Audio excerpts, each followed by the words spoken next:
Hi you guys, and welcome to our first project of the semester.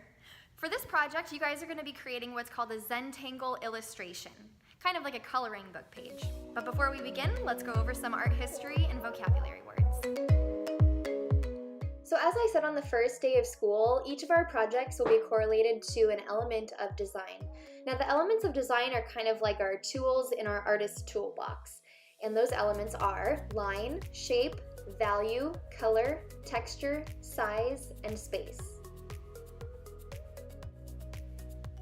The first fill-in-the-blank vocabulary word in your workbook is a line, which means a continuous mark on a surface made by a moving point.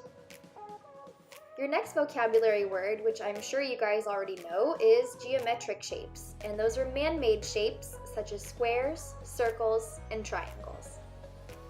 On the other hand, organic shapes are shapes that are fluid, flowing, natural, or asymmetrical. Let's talk about some of the history behind the project that you're going to be doing.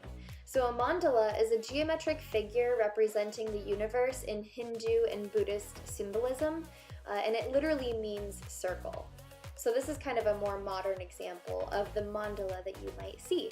But it actually originated with the Tibetan Buddhists, and they would create these really intricate sand paintings of mandalas that you guys can see obviously take a lot of time to complete. But then the mandala symbol was also repeated in architecture in churches, and now we have coloring books that are kind of in the shape of mandalas, and obviously it's been a lot more modernized now. So that is kind of the inspiration behind what you guys are going to be doing.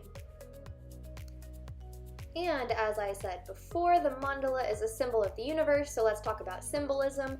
Symbolism means the use of symbols to represent ideas or qualities. Now I want to show you guys a modern artist who I think could really be a good source of inspiration for this project. His name is Jeremy Collins, and he's a contemporary illustrator, filmmaker, activist, and rock climber whose line art portrays a love of forests and mountain landscapes. So you guys can see some of his work here. I really like the fact that he keeps it pretty simple as far as materials go, with just thin black pens or markers, and maybe a little pop of color here and there. But one thing he does exceptionally well is to have a good balance of positive and negative space.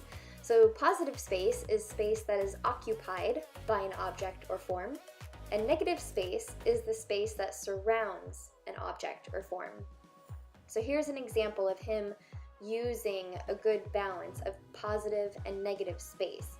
You guys can see that he balances out all of that empty white space around this lion with a lot of detail, a lot of black in the center of the piece.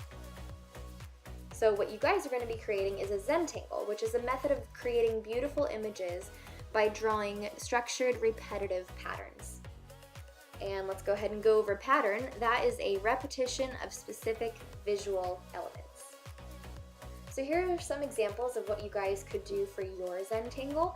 You might choose to start with the basic outline of an animal and then fill it in with patterns, or you guys are more than welcome to design your own mandala, or you could simply fill your entire page with patterns and just kind of make it your own and really be a reflection of you and your personality and your interests.